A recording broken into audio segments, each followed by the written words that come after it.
A quick recap on the workout today. So I started with a superset of lying hamstring curls and our Nautilus glute drive, a machine hip thrust.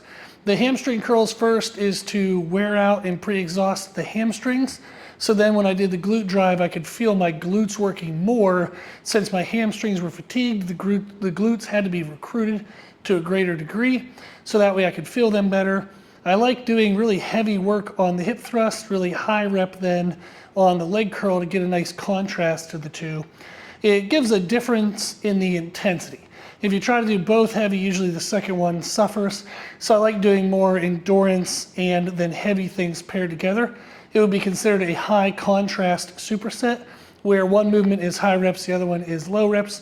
That's my preferred method for setting up supersets or circuits that compete for the same muscle group or similar muscle groups.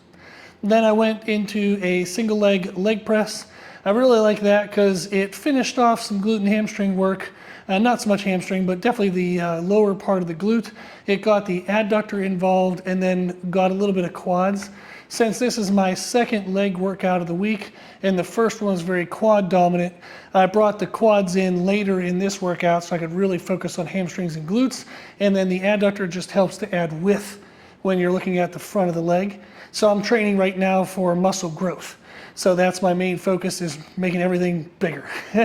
Then I finished with the squat pro. I decided to do really high rep work today, get a real good muscle pump.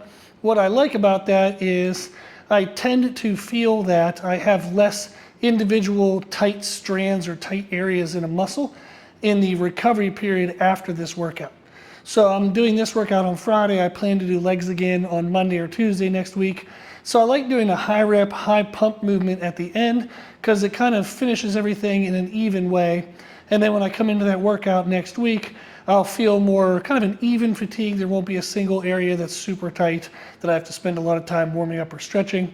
And then I also like doing a high rep movement because next workout I plan on doing heavier stuff. So it's, again, a nice contrast. So I'm always hitting the muscle fibers in different ways. That way my body has basically is being forced to adapt in multiple ways, which I've found has helped me grow. If I do too heavy too often on legs, I get stronger, but I don't necessarily get bigger.